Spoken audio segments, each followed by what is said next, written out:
E aí, pessoal, sejam bem-vindas e bem-vindos ao canal Prof. Caio Química. Vamos continuar então com o nosso curso de Química Geral. Nesta aula, em continuação da outra aula que a gente terminou falando da parte de uma correlação entre a distribuição eletrônica em átomos e a estrutura da tabela periódica, nesta aula a gente vai continuar com esse assunto de distribuição eletrônica e tabela periódica, mas vamos fazer alguns exemplos de distribuição eletrônica para diferentes elementos, para diferentes átomos, vamos dizer assim, fazer uma correlação disso com a distribuição eletrônica e a camada de valência. Além disso, também fazer uma correlação com o diagrama de caixas de energia, né, dos orbitais dentro dessa distribuição eletrônica do átomo. E vamos também comentar alguma coisa sobre distribuição eletrônica em íons, até chegar na parte do entendimento da estrutura geral da tabela periódica com relação a toda essa parte aí de distribuição e tabela periódica. Querem aprender um pouquinho mais sobre todo esse assunto? Para finalizar essa parte do entendimento da tabela periódica e na próxima aula começarmos a falar sobre propriedades periódicas? Se sim, vem comigo então.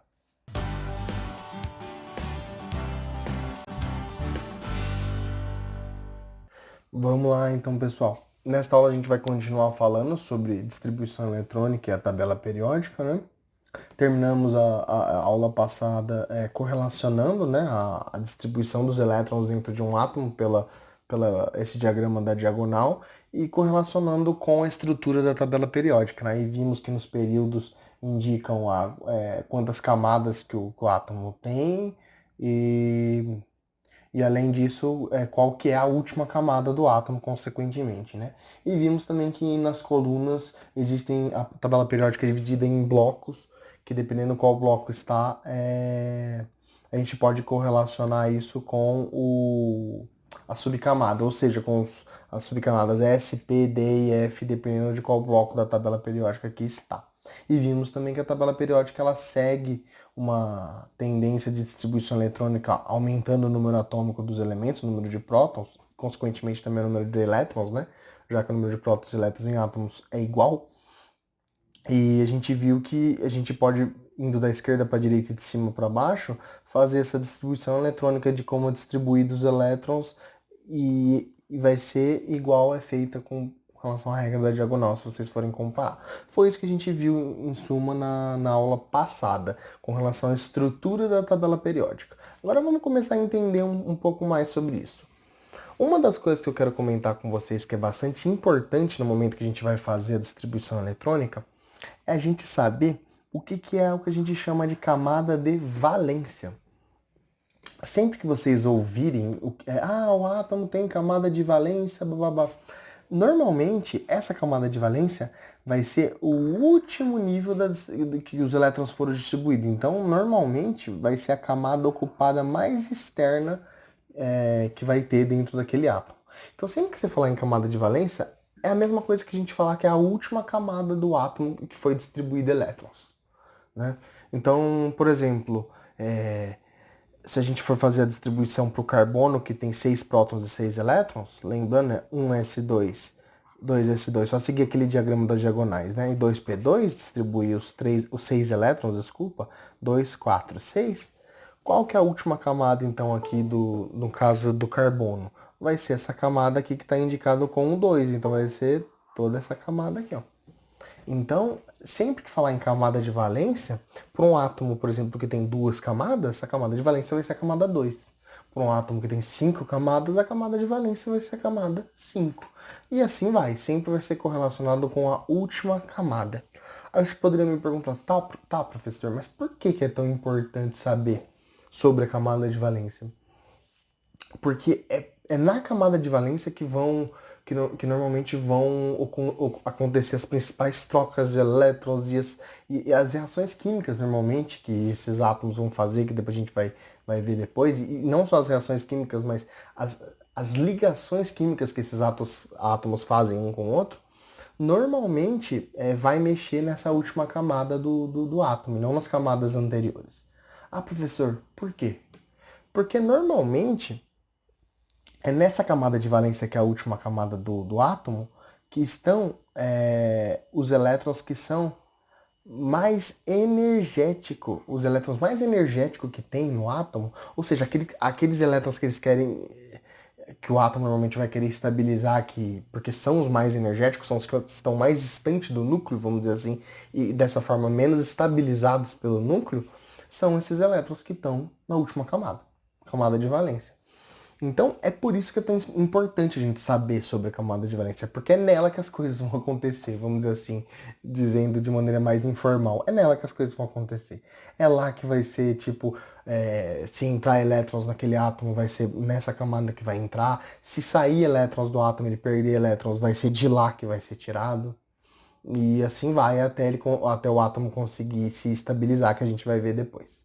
Então já tenha em mente que essa camada de valência é extremamente importante no estudo dos átomos e sempre que a gente vai fazer a distribuição eletrônica de qualquer átomo, já tente sempre ficar de olho de identificar qual que é a camada de valência desse átomo e de certa forma saber quantos elétrons tem dentro daquela camada de valência. Então no caso aqui do carbono, a camada de valência dele eu sei que é a camada 2, é a última camada dele. E quantos elétrons ele tem nessa última camada? Ele tem 2 no 2s e 2 no 2p, ou seja, ele tem 4 elétrons na última camada. Vocês vão ver que isso, o fato do carbono ter 4 elétrons na última camada e tal, vocês vão ver que vai justificar muita coisa das propriedades, por exemplo, desse átomo carbono, quando a gente for analisar as propriedades dele. E ver que tipo de ligações ele faz e como que ele vai se estabilizar. Isso para qualquer átomo, gente. Sempre é importante vocês terem em mente isso. Identificar a camada de valência e quantos elétrons tem nessa camada de valência, beleza? Aí, o que a gente vai fazer, muito correlacionado com o que a gente viu já na aula passada também, a gente vai treinar um pouco mais sobre como que faz essa distribuição eletrônica, distribuição dos elétrons dentro de diferentes átomos. Então eu peguei aqui, por exemplo, eu peguei dois exemplos aqui só para a gente já ir fazendo essa distribuição. Então peguei primeiro o caso aqui do nitrogênio, que o número atômico dele é 7, né? Lembrando, quando a gente fala de átomo, então no caso ele quer saber ele quer que a gente faça aqui a configuração eletrônica no estado fundamental. Ou seja, sempre que vocês ouvirem falar estado fundamental do átomo, em outras palavras, está querendo dizer que é o estado de menor energia daquele átomo. Então é aquela distribuição eletrônica que a gente faz por essa regrinha, por exemplo, aqui da diagonal, nada mais é que a distribuição que dá esse estado de menor energia para o átomo quando é feita essa distribuição. O átomo, em algumas condições, vai poder ter outros estados energéticos que não seja esse fundamental, estados, por exemplo, mais energéticos? Sim, vai poder ter sim, que são o que a gente chama de estados excitados. Entretanto, não são os estados mais estáveis daqueles átomos. Então, normalmente, eles sempre vão querer retornar depois para esse estado fundamental, porque é o estado mais estável dele. Por isso que, normalmente, a gente sempre se baseia nesse estado fundamental para fazer a distribuição eletrônica. Beleza? Então vamos fazer a distribuição primeiro para o nitrogênio. No caso do nitrogênio, como ele tem número atômico 7, então ele tem 7 prótons e 7 elétrons. Lembrando que o átomo tem carga, vamos dizer assim, neutra. E sempre que um átomo tem carga neutra, é porque o número de cargas positivas que ele tem, que é o número de prótons, que é representado pelo número atômico, que é 7, vai ser igual ao número de cargas negativas que esse átomo também tem, que é o número de partículas negativas que é representado pelo elétron. Então tem 7 prótons e 7 elétrons dentro do átomo, para que deixe ele neutro. Então ele está pedindo aqui para fazer a configuração eletrônica, dizer qual que é, responda qual é a camada de valência, a outra pergunta que ele faz, e construir um diagrama de caixas com relação à distribuição desses elétrons. Vamos então fazer por partes. Vamos primeiro fazer a distribuição eletrônica. Vai ficar um S2, seguindo essa regra da diagonal aqui, Eu coloquei esse diagrama aqui justamente já para vocês já irem se acostumando com ele, Começa aqui, né? Um S2, depois vem pro 2S2. Já distribuímos quantos elétrons? 4. E 2P, como tem 7 elétrons para distribuir, então já distribuímos 4, falta 3. 2P3. Essa é a distribuição nesse caso. Aí, a gente poderia também fazer essa distribuição por aquele diagrama das caixinhas lá, né? que nada mais é que, tipo, a gente fazer, por exemplo, aqui, ó, vai ficar meio tortinho, mas não tem problema. O diagrama de energia, que primeiro vai ser aqui, ó, aqui embaixo, o 1S, que tem uma caixinha só, né? Todo 1S é uma caixinha só. Então, 1S, 2S, também vai ter uma caixinha só aqui, e o 2P, que vão ser 3 caixinhas, porque dentro da subcamada P tem 3 possibilidades de orbitais, né? Tá bom. Então, como que a gente vai fazer então aqui? Como foram distribuídos 2 elétrons no 1s, a gente vai colocar os 2 elétrons aqui, ó, representando pelo diagrama das caixas, né? 1, 2. Sempre pelo princípio de exclusão de Pauli, né? Emparelhados. Um com spin para cima, outro para baixo. 2s2, a gente vai distribuir outros 2 aqui. E depois no mais energético, que é o 2p3, a gente vai distribuir pela regra de Rand 1 em cada. 1, 1 e 1. Então essa é a distribuição eletrônica no caso do nitrogênio no estado fundamental. E aí ele pede para identificar qual que é a camada de valência. Qual que é? É a camada 2, que é a última camada do nitrogênio, que tem elétron ocupando lá, né? Que é a camada 2. E quantos elétrons ele tem nessa camada de valência? 5 elétrons. Então, ó, com isso a gente conseguiu já meio que identificar tudo que tem do nitrogênio.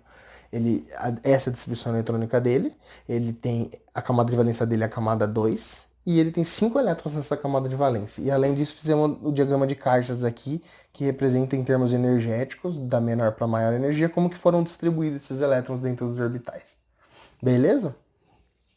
E agora vamos fazer para o ferro, então. Para o ferro, tem 26, o número atômico 26, então significa que ele tem 26 prótons e 26 elétrons, já que ele está no estado atômico aqui, né? Depois a gente vai ver que em caso de íons isso vai mudar um pouquinho, mas depois eu comento sobre isso. Então vamos distribuir os 26 elétrons seguindo exatamente esse diagrama aqui. Então já vamos fazendo aqui, ó. Eu vou fazer mais rapidinho, né? Mas vocês vão seguindo o diagrama, ó. 1s2, 2s2, 2p6, 3s2, 3p6. Quantos já distribuímos aqui? Já distribuímos 4 com 6 dá 10, com 2 dá 12, com 6 dá 18. Já distribuímos 18. Vamos continuar. 4s2 já dá 20 e vai terminar em 3d6 para dar os 26. Lembrando, gente, que apesar daqui mostrar 3d10, 10 é o número máximo de elétrons que cabe dentro daquele orbital, mas pode ter menos que aquilo, dependendo no átomo? Pode. Então ele não pode ter mais que 10 elétrons dentro do D. Né? Dentro de cada um dos 5D que tem 5 tipos de orbitais D, cabe no máximo 2. Então 2, 4, 6, 8, 10. Por isso que tem 5 orbitais D, né? Cabe 10, 2 em cada. Do P, cabe 2 em cada, só que tem 3 orbitais P. 2, 4, 6. Por isso que no P cabe só 6. E como o S só tem um tipo de orbital só, cabe no máximo 2 elétrons. O F já tem 7 tipos de orbitais, 2 elétrons em cada, por isso que cabe 14. E assim vai. Beleza? Então já fizemos uma distribuição. Vamos agora fazer aquele diagrama de energia. Então se a gente for fazer aqui o diagrama de energia, vai ficar da seguinte forma, ó. Vai ficar aqui, ó. Na realidade, a forma que vai ficar aqui o diagrama de energia no final das contas vai ser muito similar ao que a gente estava fazendo aqui, né? Tipo, um S aqui embaixo, uma caixinha. Aí depois vem o 2S. Eu não vou fazer em proporção de diferença de energia entre os níveis, só por questão de, tipo, facilitar aqui, mas tem uma diferença de energia, uma proporção de diferença de energia entre eles, que vai diminuindo dos menos energéticos para o mais, a diferença de energia entre os orbitais vai diminuindo, até que, por exemplo, esses 4s3d aqui, ó, a energia deles é bem próxima. Tanto que, dependendo quando o 3D vai começando a ser preenchido, a energia até inverte vai inverter em alguns casos, né? Mas depois a gente comenta sobre isso, não nesse momento. 2S, aí vem pro 2P, que tem 3 aqui. Aí depois vem, depois do 2P, né? 3S, 3P. Será que vai caber aqui, gente? 3S, 3P. Então, ó, 1 aqui, 3 aqui. E no final, vamos só apagar aqui para... No final, depois do 3P vai vir o 4S. Depois vem o 3D, que é a energia bem próxima do 3D aqui, ó.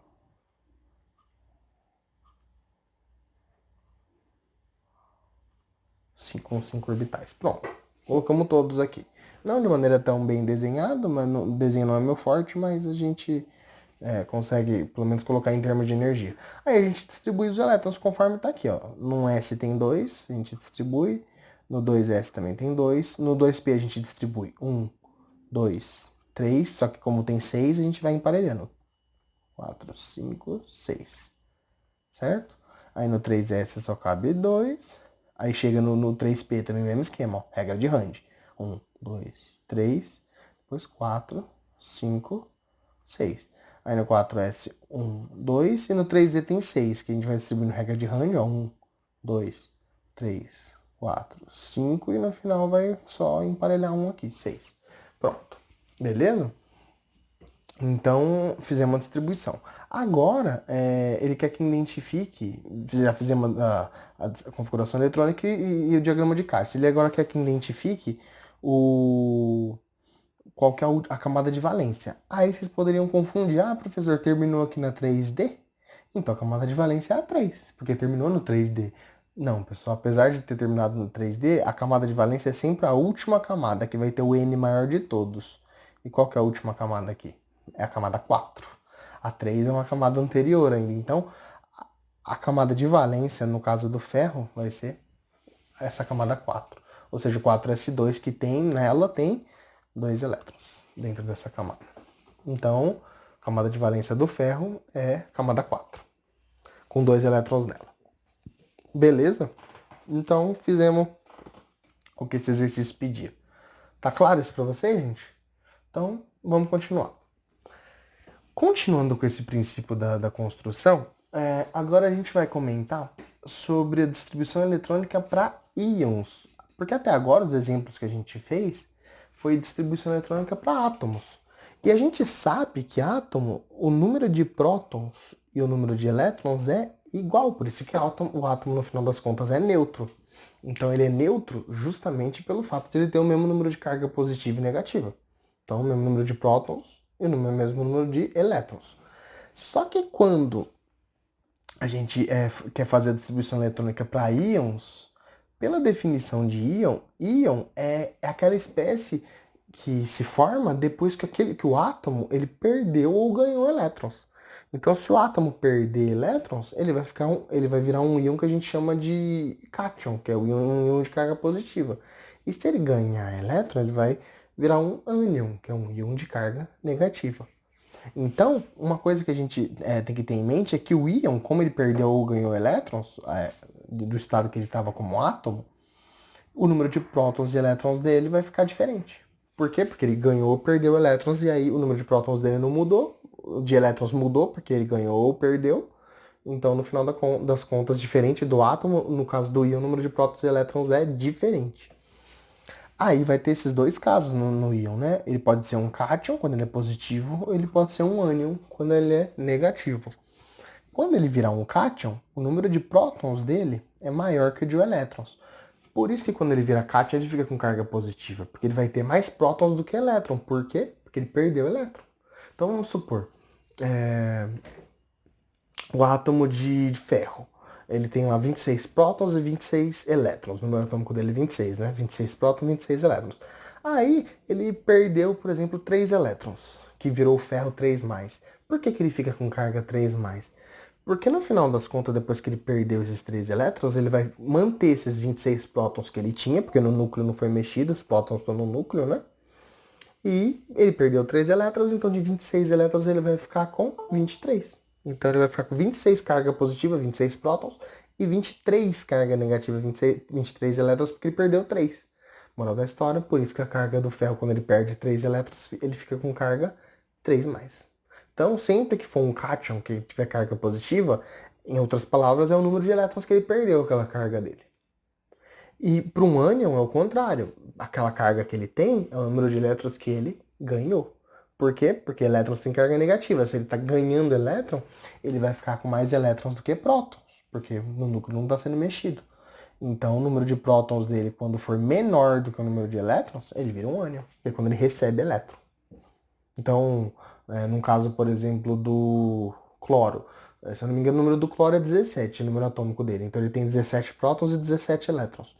Vamos supor que o cloro ganhe um elétron, que vai virar o Cl-.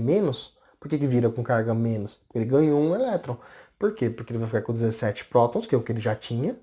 E como ele ganhou um elétron, ele tinha 17 elétrons, vai ficar com 18 elétrons. Então, 18 elétrons e 17 prótons, ele vai ficar com um elétron a mais. Por isso que ele fica com carga menos 1. Por isso que se representa Cl-. Quando o elétron... Quando o cloro recebe esse elétron, vamos dizer assim.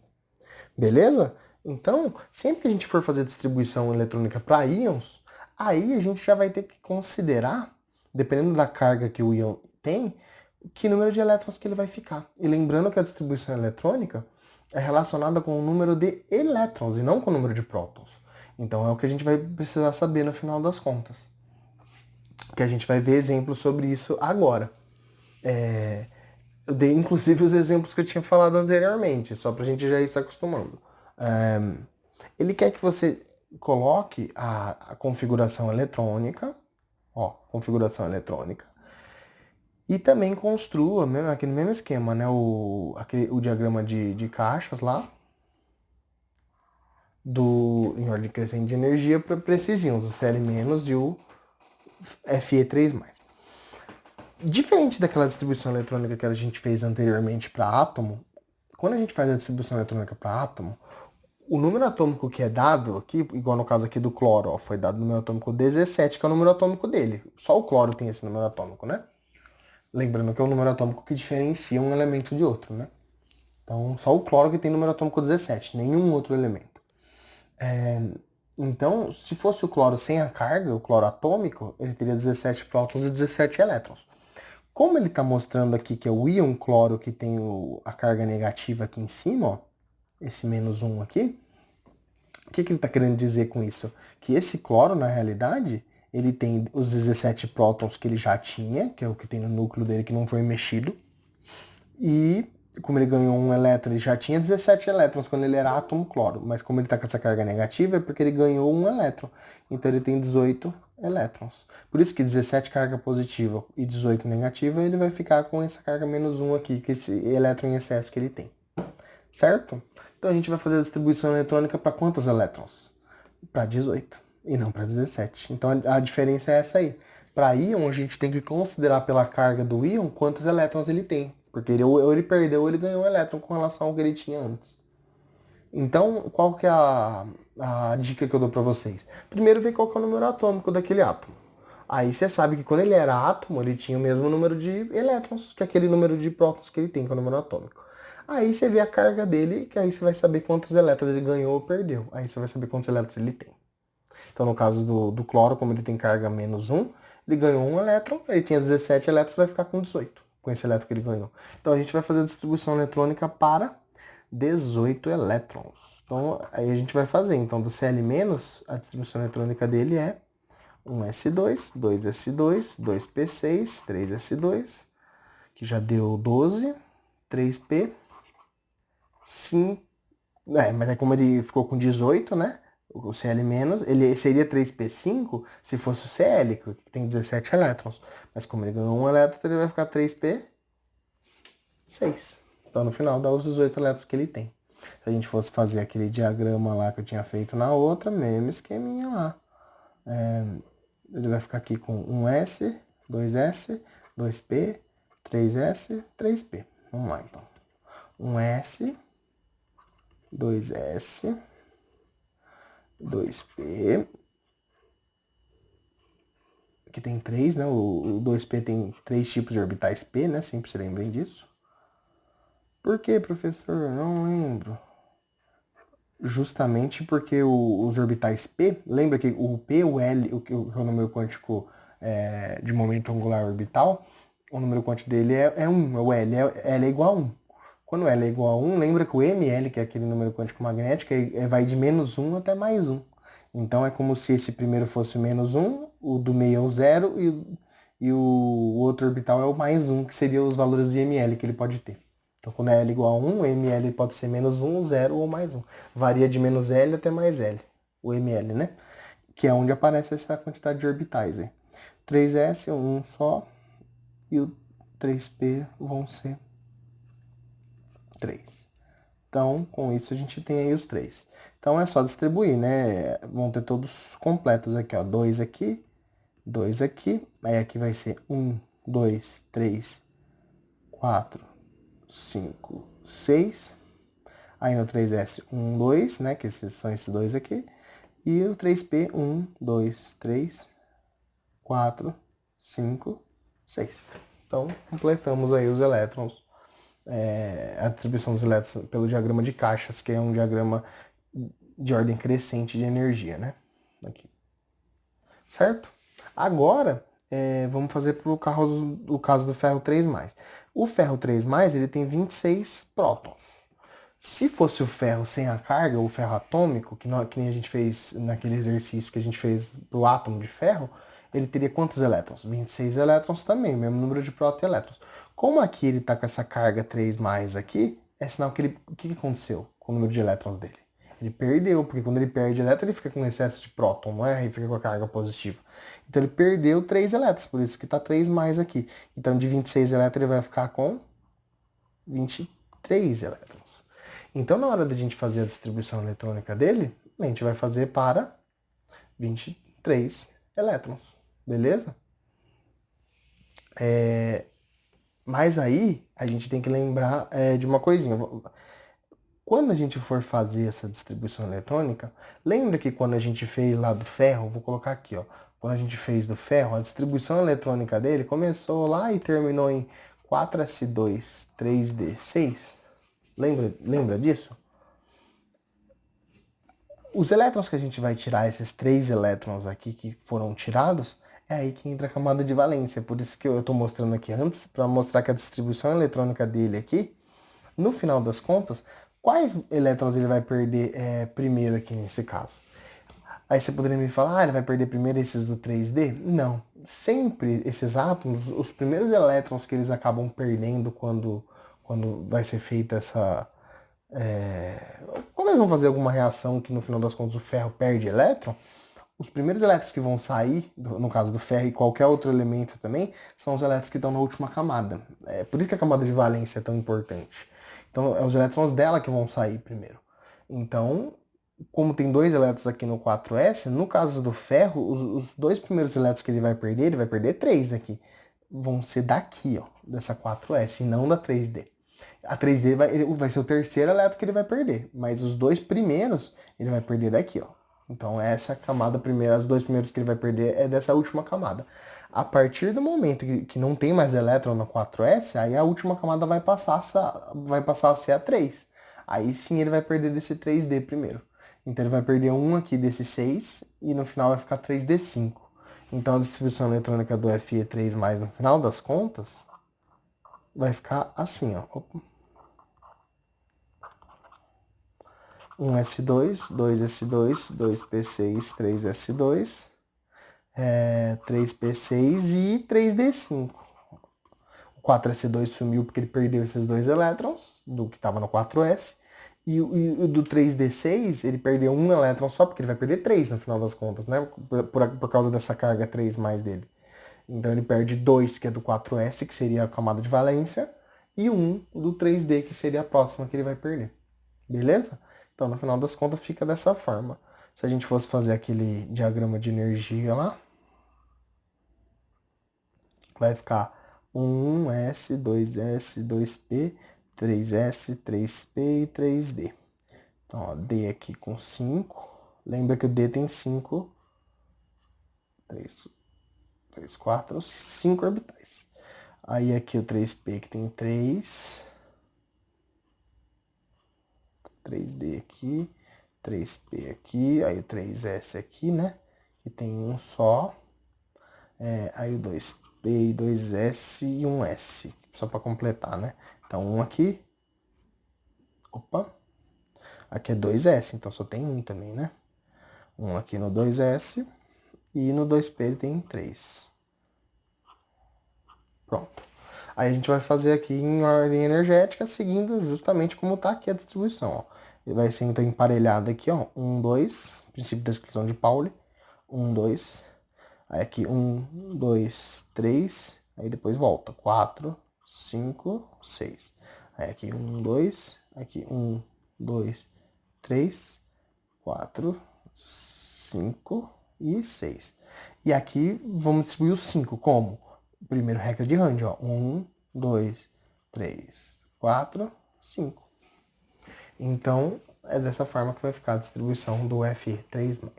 Beleza? A única sacadinha no caso desse do Fe é que, no caso aqui, ó, essa camada aqui, o cloro ganhou um elétron, né? Onde entrou esse elétron? Justamente no 3p, que é o que ele que foi de 3p5 para 3p6, né? Então, entrou onde? Na última camada do cloro, o elétron. E onde saiu aqui os dois primeiros elétrons do ferro? Da última camada do ferro. Então, normalmente as coisas acontecem nessa última camada, por isso que é tão importante essa camada de valência. Beleza? Então, vamos continuar então com esse estudo da tabela. E depois que a gente relacionou então com a distribuição eletrônica, a gente viu, né, que essa tabela periódica ela é dividida nesses blocos, né, S, P, D e F. Esses dois primeiros aqui a gente tinha visto que são os S, né? Aí a gente viu que esses do meio aqui, ó, são os D. Ah, professor, não era os F, só que os F estão nessa tabela, foi colocado aqui, ó. Ele foi deslocado, tá vendo aqui? O lantânio e o actínio é como se eles encaixassem aqui, ó. Aí a tabela ficaria mais compridona. Então aqui que vão ser os F, e aqui vão ser os P, ó. Todos esses aqui, ó, vão ser os P, beleza? Então a gente viu que a distribuição vai ser feita da esquerda para a direita, começando aqui do 1, né, que é o hidrogênio, de acordo com o número atômico, né?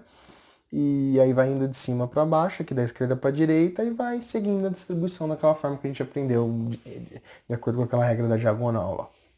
E aí, o que a gente pode perceber é que a tabela ela tem algumas coisas que, de certa forma, dentro dessas regrinhas que a gente falou aqui dos blocos S, P, D e F, que tem algumas incoerências que é importante a gente já... Na verdade, que não é incoerência, mas que, se vocês forem analisar só desse ponto de vista dos blocos, poderia ser, se vocês forem avaliar dessa forma. Mas que o que a gente vai chamar de exceção. Que o hélio... O hélio, ele termina a distribuição eletrônica dele, o hélio, ele tem 2 prótons e 2 elétrons. Se a gente for fazer a distribuição eletrônica do hélio, ele é um S2, porque os 2 elétrons dele vão nesse orbital 1s, né? Então é um S2. Se a gente fosse ver onde que tá o bloco aqui dos S2, seria esse que tá o berílio, magnésio, cálcio aqui, ó. Aqui seria do S2, porque aqui é o bloco dos S. E por que que o hélio não é colocado aqui em cima do berílio? E sim deslocado aqui em cima da família dos P. No caso aqui dos gases nobres, que são os P6. Todos aqui terminam em P6, ó. Neônio, argônio, criptônio, xenônio. O hélio é o único que não termina em P6, termina em S2, mas está aqui em cima. Por quê? Essa é uma das exceções. Porque o hélio ele é um elemento que ele faz parte desse grupo dos gases nobres porque as propriedades dele são semelhantes ao do resto do grupo dele. O principal motivo é que, apesar de ele terminar em um S e todos os outros terminam em P6, a camada 1 só tem esse orbital S. A camada 1 não tem orbital P. Então você não vai ver um P nunca. Então, por uma restrição quântica, a gente tinha comentado isso lá quando eu estava falando dos números quânticos. Não tem possibilidade de, quando o n é igual a 1, ele ter o L igual a 1 também. Sempre vai ser n menos 1. Então o máximo de L aqui quando o n é igual a 1 é o L igual a 0, que seria o do S. Então, para quem não se lembra disso, vai na aula da parte que eu falo do modelo atômico atual, que eu falo dos números quânticos, que eu explico sobre isso. Mas basicamente, por que ele está em cima aqui desse grupo? Porque todos que estão aqui nesse grupo dos gases nobres são elementos que têm a última camada deles completa, pelo menos os níveis S e P. Os subníveis, desculpa, S e P. Então, por exemplo, o neônio. O neônio termina em 2s2, 2p6. O argônio, 3s2, 3p6. Então, é,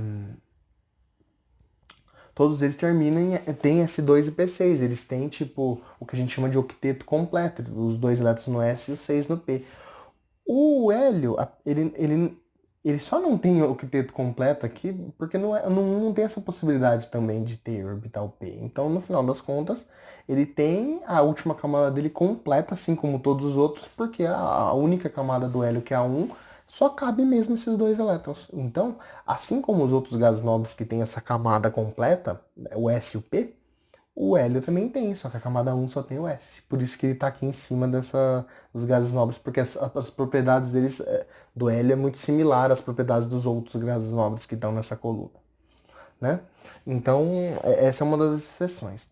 E a outra é o próprio hidrogênio.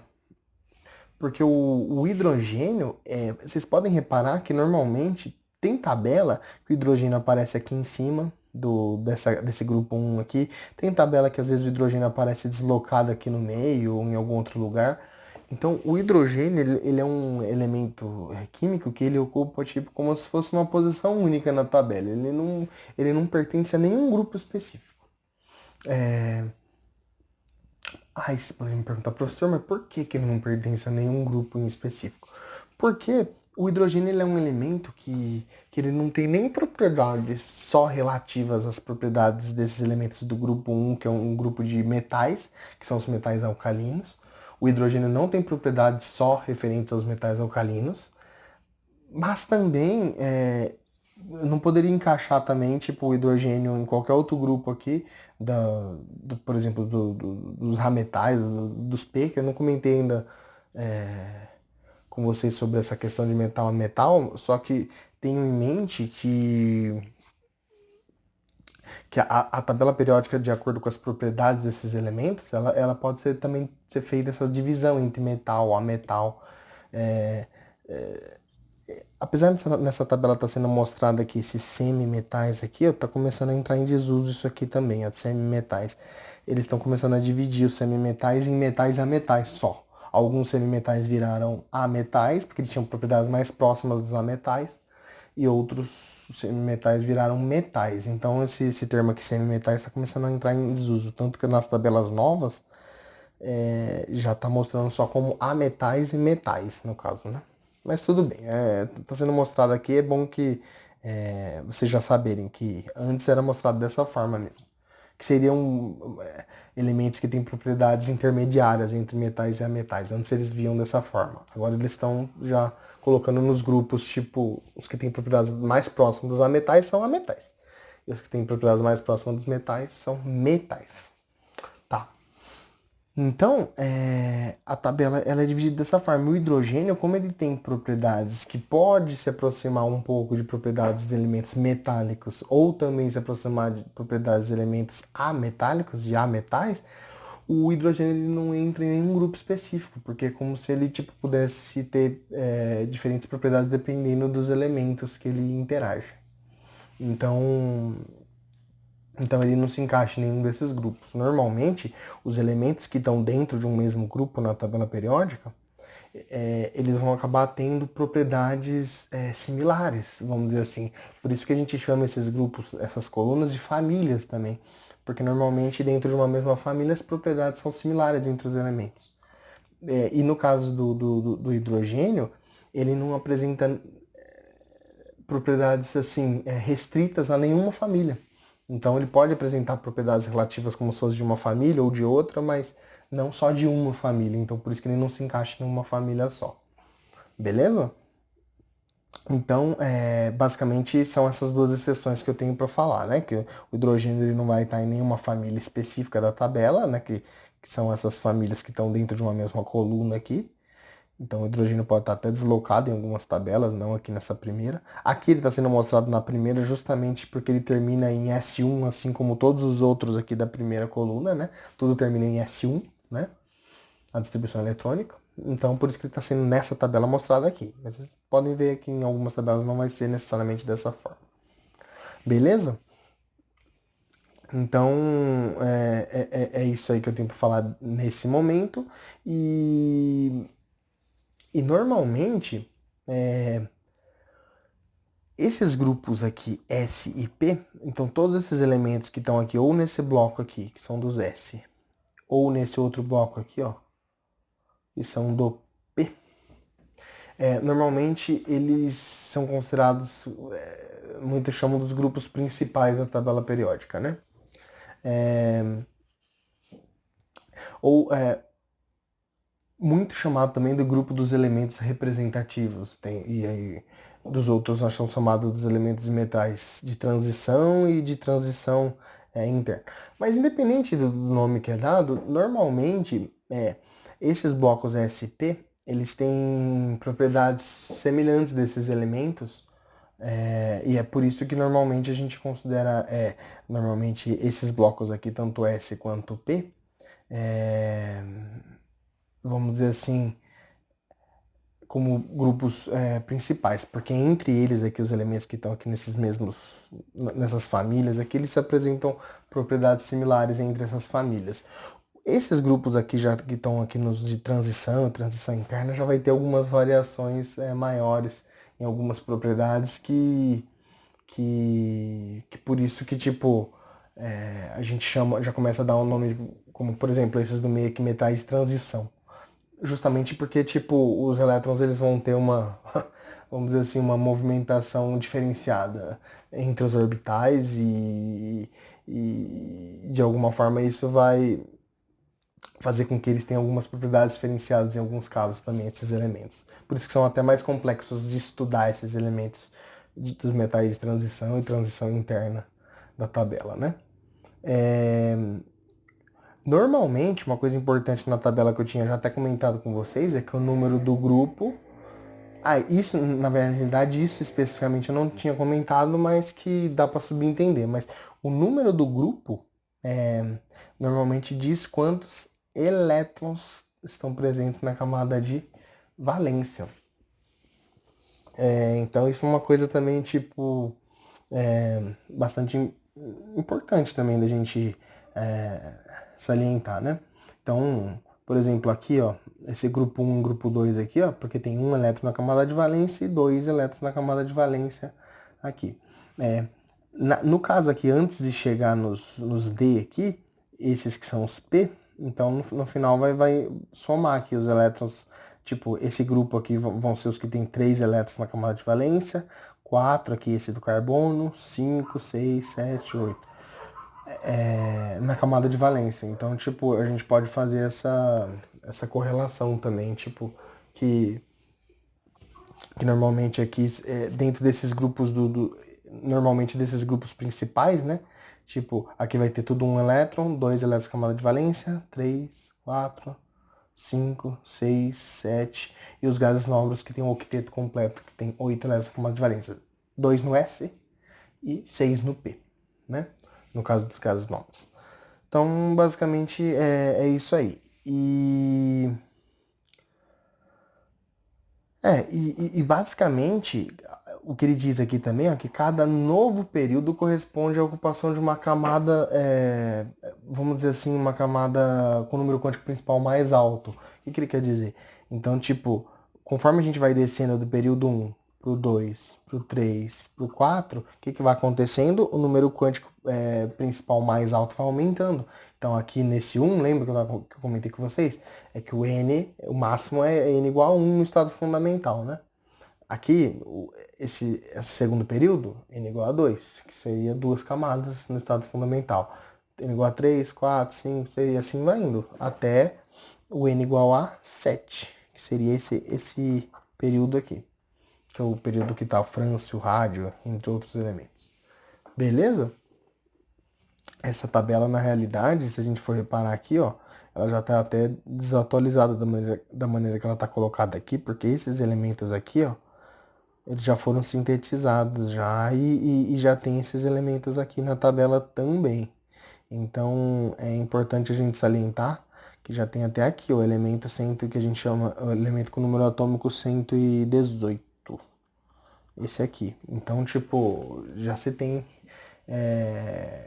descoberto esses elementos já sinteticamente, mas tem.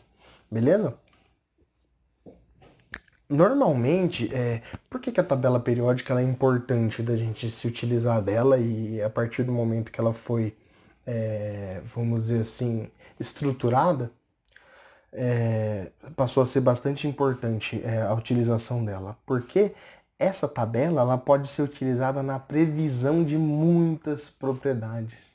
Então, e essas propriedades a gente pode relacionar tanto com propriedades para compreender os materiais macroscópicos que são formados por esses elementos químicos, como também para entender, por exemplo, ligações químicas que esses elementos químicos vão fazer.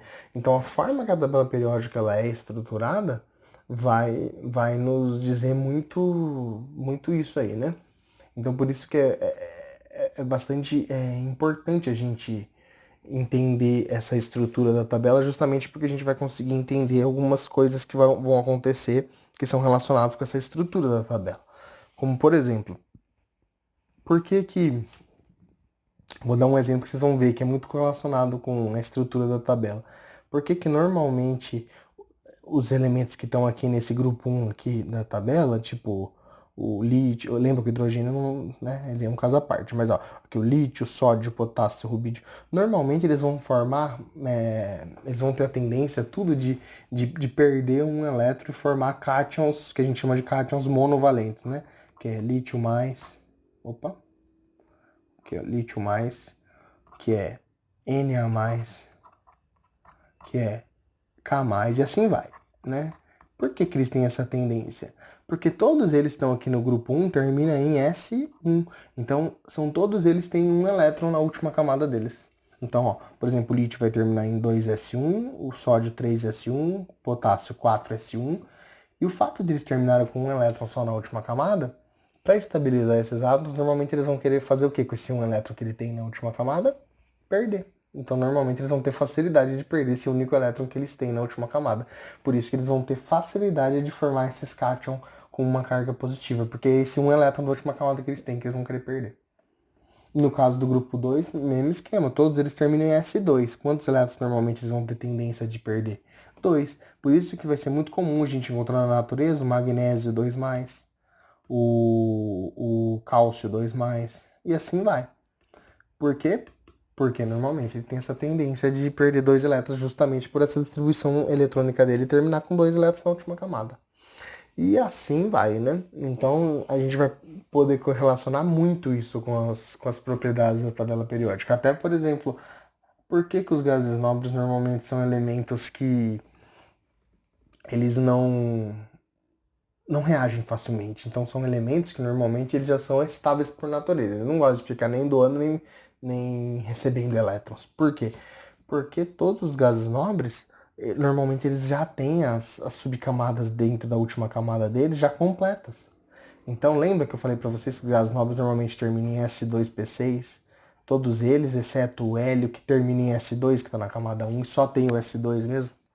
Ou seja, exatamente por esse motivo, pelo fato de a distribuição eletrônica deles estar já completa, com todos os elétrons já distribuídos na última camada, é que os gases nobres não têm interesse mais nem de receber elétron, porque se ele receber elétron, vai entrar numa camada posterior dele, que é mais energética, que ele nem tem elétron lá.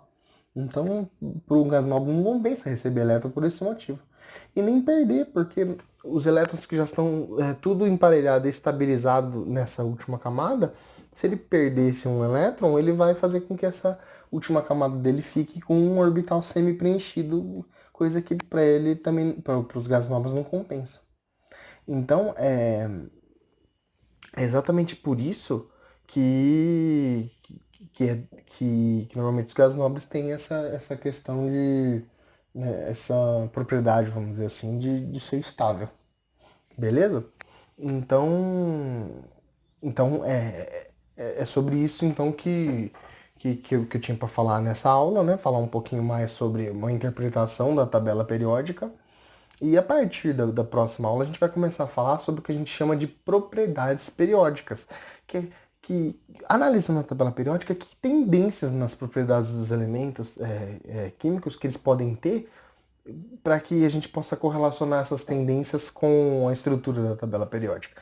Então tem algumas propriedades como raio atômico, ou seja, raio do átomo, né, que dá uma ideia de tamanho do átomo, né?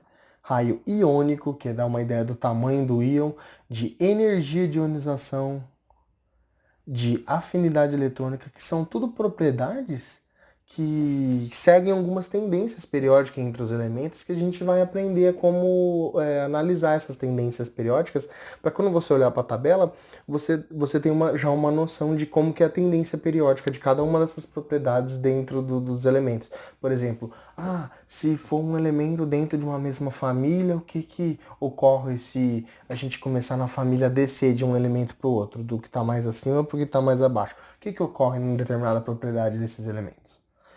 Se dentro do mesmo período, se começar a ir da esquerda para a direita de um elemento para o outro dentro da mesma linha, o que vai acontecer com as propriedades de cada um desses elementos? Então seguem algumas tendências, que é o que a gente vai aprender a analisar a partir da próxima aula, principalmente relacionado com essas 4 propriedades periódicas que são as principais que a gente costuma aprender aí nessa parte química geral, né?